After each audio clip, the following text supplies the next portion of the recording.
December 6, 1985, Friday. It was just after 2 a.m. inside Nevada State Prison. A convicted serial killer lay strapped to a padded table as lethal chemicals began to flow through his veins. He coughed, convulsed, and then turned his head toward the witness window, mouthing two chilling words, "It's all right." This was Carroll Edward Cole, one of America's most disturbed killers, and the first man ever executed by lethal injection in Nevada. But how did a lifetime of violence and psychological warnings lead to this moment? Who was Carroll Cole, and how he ended up in execution chamber?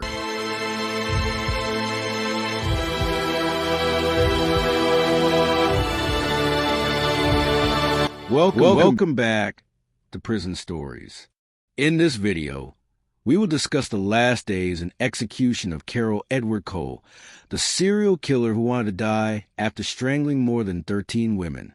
Carroll Edward Cole belonged to that category of serial killers with troubled childhood.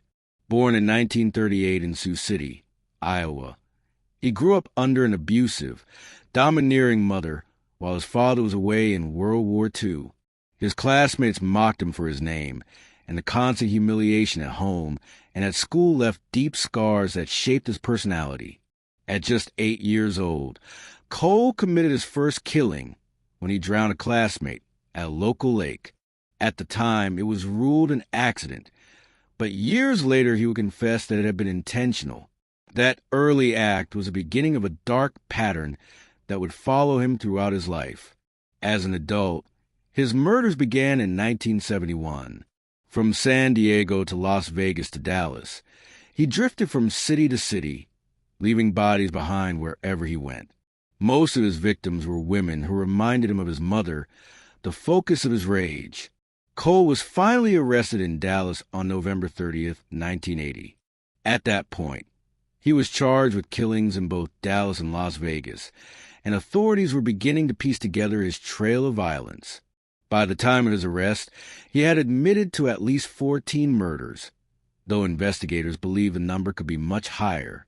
It wasn't until 1984, after the death of his mother, that Cole began openly confessing to more murders from prison. That decision would ultimately ensure that he faced justice for a larger part of his crimes and set the stage for his final sentencing. In 1984, a Nevada jury, they sentenced him to death for strangling 3 women in Las Vegas. Cole didn't fight the outcome. He embraced it.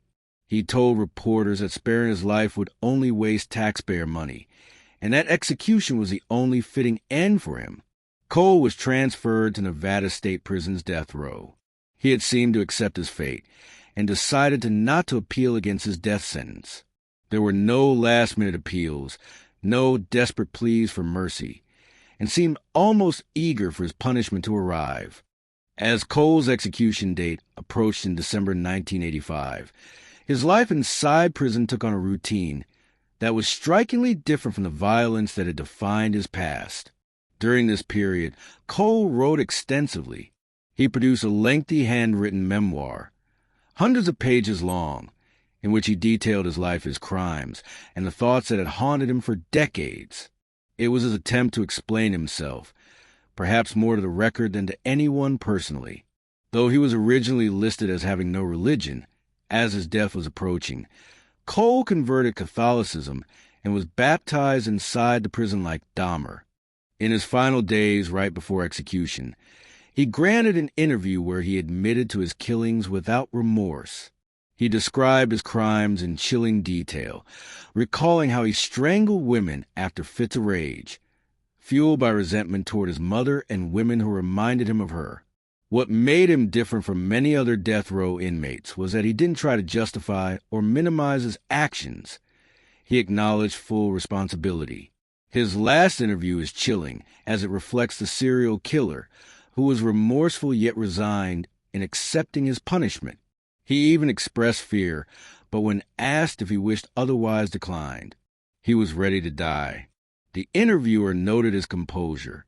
He spoke clearly, almost matter-of-factly, about the lives he had taken, reflecting on the inevitability of his execution. As the date of his execution in December 1985 drew near, Carroll Cole was transferred to a special death watch cell just one day before he was scheduled to die. The move was standard procedure, placing him in isolation only steps from the chamber where his sentence would be carried out. Once inside, he was kept under strict suicide watch, with guards monitoring him closely to ensure he would not take his own life before the state could.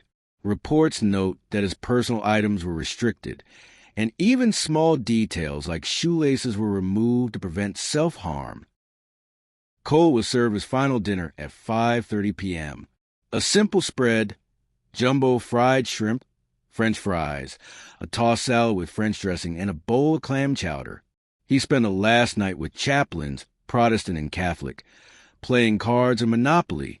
He signed forms agreeing to scientific study of his brain after death, a decision that read like a last attempt at explanation. Shortly after midnight, medical staff administered sedatives. The point was simple: to calm nerves and steady the body before the escort to the chamber. Those watching said the sedatives took effect. Cole appeared peaceful, almost sleepy. At about 1:43 in the morning, he was fitted with restraints, leg irons, and chains. For corrections officers, volunteers for the task, lifted him onto the padded table in the conversion of the chamber. Even teen reporters and 8 official witnesses were present in the viewing room.